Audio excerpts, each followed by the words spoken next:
Привет всем, кто смотрит канал «Сумерки богов». Это канал для тех, кому не безразлична судьба музыкального театра. На портале Vimeo вы найдете лекции о спектаклях в разных театрах, которые собираетесь посмотреть. 6 февраля жду всех в музее Цветаевой на лекцию об опере Садко Римского-Корсакова к премьере в Большом театре. Записаться и купить билеты можно по ссылкам под этим видео. Продолжаем розыгрыш билета на спектакль «Соломея» с участием Елены Стихиной 25 января. Пишите интересные остроумные комментарии и указывайте в них, почему вы хотите услышать эту певицу. Наконец, главный розыгрыш. Вплоть до 15 тысяч подписчиков. Сейчас их 14 100. Зовите друзей подписаться. Победителем станет любой из последней 1000. Ему я отправлю 2 диска и 2 своих книги. Так что он сможет и с вами поделиться. На канале «Сумерки богов» нет проигравших, как мне кажется. Все мы тут по одной простой причине. Нас не устраивает то, что происходит вокруг. Мы не готовы принять правила игры, которые нам навязывают алчные продюсеры и не самые дальновидные исполнители, а порой и их оголтелые фанаты. Представления о том, как должны себя вести артисты, за какие-нибудь 30 лет поменялись кардинально. А соцсети делают так, что все, что раньше казалось невозможным, сегодня становится обязательным.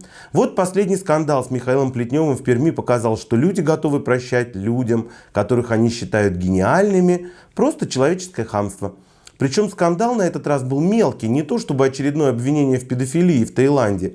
На этот раз Плетнев просто снобствовал. Но что мешает человеку, которому не нравятся примитивные вопросы журналиста, сказать, что он не готов отвечать, или отправить вместо себя пресс-секретаря? Мне в этом смысле вспомнился старый анекдот от Евгения Светланова.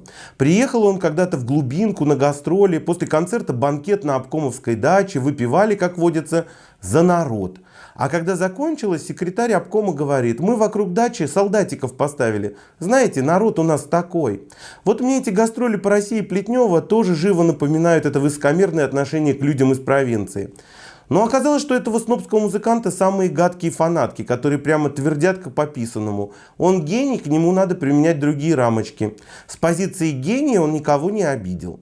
Да, в наше время гению не надо быть человеком. Шаткость этой позиции только в том, что гениями некоторых музыкантов считают одни, а другие такими их не считают. Когда я вижу очередной фрагмент с записью плетневского биса, что-нибудь там из Шопена, я поражаюсь, какой восторг вызывает у людей эта салонная игра старой бабушки. Иногда мне кажется, что в музыканта Плетнева переселился дух его покойной мамы. Если раз и навсегда потерять голову от одного исполнителя, это значит многое пропустить и потерять у других.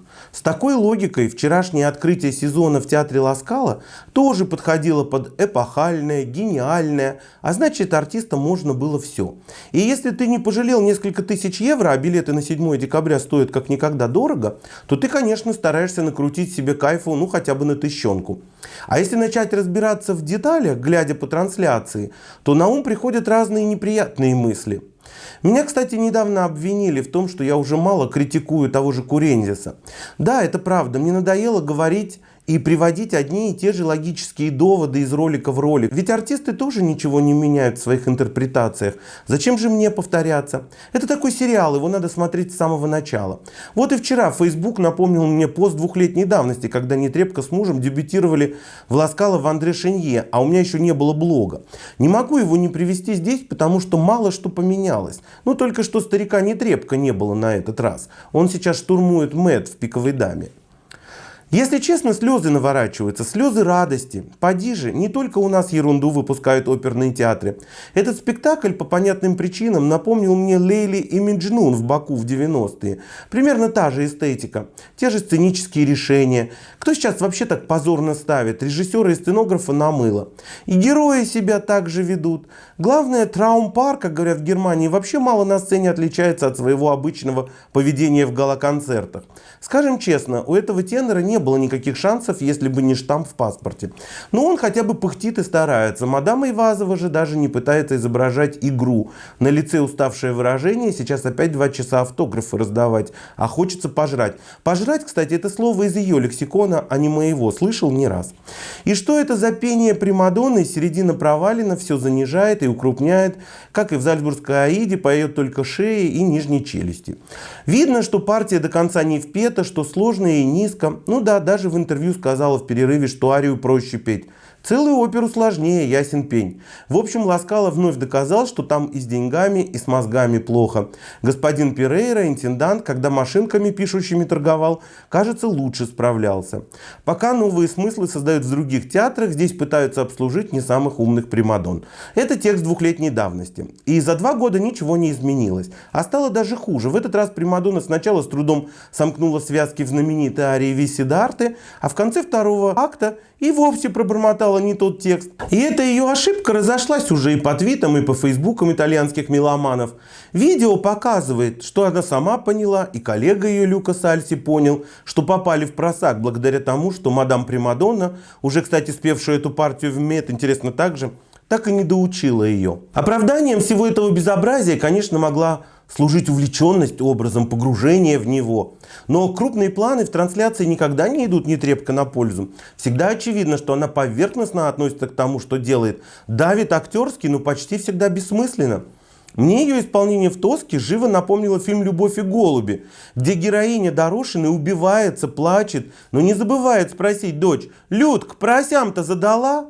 Вот и новоявленная примадонна Ассолюта мне все чаще напоминает эту простую бабу, которая все время выдавливает в корыто какое-то недоделанное техническое пение, недопереваренные образы, неприкрытую скуку на лице, а толпы ее поклонников, как настоящие розовые поросята, торопятся к этому корыту, чтобы сожрать все, что туда вывалили, без разбору. Да, и вся новая постановка в «Скала» примерно сделана по таким же принципам. Рикардо Шаи надо вернуть в Лейпциг, у него в кровь давно заместилась на немецкую. У меня такое чувство уже было на последних гастролях «Скала» в Москве, где он толком не мог реквиемом Верди продирижировать. Не зря же вновь назначенный интендант Доминик Мейер собирается на переговоры с Рикардо Мути. Шаи таким образом дают понять, что скоро и его попросят на выход. Режиссер Давида Ливермора невероятно плохой режиссер. Это мы видели в Москве в его «Бал-маскараде». И год назад, когда «Скала» транслировала премьеру «Аттилы». Опера называется «Аттила», а не «Аттила», не надо меня поправлять, с Ильдаром Абдразаковым. Ливерморы, конечно, получше Мортоны, о котором я рассказывал в этом году после «Хованщины», но в целом эта постановка редкая мешанина образов разных эпох и желания сделать что-то покрасившее. И все это оставляет ощущение сельского клуба в богатом совхозе. А уж история с дублершей Тоски и вовсе отдает тюзикам. Кстати, самое чудовищное в этой постановке — костюмы и внешний вид артистов. Когда Нетребко выходит в первом акте в образе сельской учительницы, которая ждет проверки из районо, а Франческа Мели с накладочкой на лысине напоминает трусливого бухгалтера из комедии «100-то», то уже оторопь берет. А дальше больше. Платье примадонны не украшают ее голые руки, а цвет помады, который выпирает из телеэкрана, заставляет задуматься, вообще есть профессионалы в команде постановщиков, которые могут проследить все детали. Не было ли всем пофигу, что в трансляции особенно глупо выглядит, как Тоска прижимает бутафорский нож рукояткой к телу проклятого барона, а потом душит его? Если этот спектакль и войдет в историю, то как самый большой анекдот: Нетребко может задушить любого на сцене. Но, как любят говорить настоящие меломаны, наплевать на постановку, закрыть глаза и слушать. И тут немного страшно.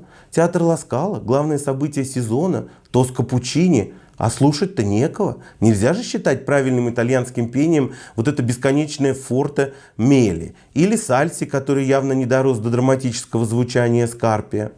Я уже много лет говорю, что «Скала» давно превратился в жалкое подобие того театра, название которого привлекает до сих пор туристов. Но, как мне кажется, ни нынешний интендант Перейра, ни будущий интендант Мейер, который сейчас в Вене примерно тем же самым занимается, не собираются ничего делать для того, чтобы возродить славу театра. И если открытие сезона хоть как-то привлекает внимание, все билеты проданы, то потом можно лицезреть полупустые залы. А если они заполнены в первом акте, то после антракта туристы разбегаются, они уже зачекинились. Правила игры меняются. Гением можно все. Осталось найти людей, которые определят, кто гений, а кто просто получает гонорары по этому ведомству, хоть таковым и не является. Правда, мой поход вчера в Берлинскую штатс-оперу оставил тоже грустные впечатления. Но об этом в другой раз. А завтра ждите очередную серию большой маленькой лжи. Хоть я и в Берлине, а обязательства надо выполнять. Поэтому скорее нажимайте на колокольчик справа от кнопки «Подписаться» под этим видео, и вы первыми узнаете о новых выпусках. Спасибо, что сегодня вы были с нами. Подписывайтесь на наш канал здесь и в Телеграме. Помните, что мы всегда говорим вам только правду. Мы экономим ваше время и ваши деньги. И до новых встреч на канале «Сумерки богов».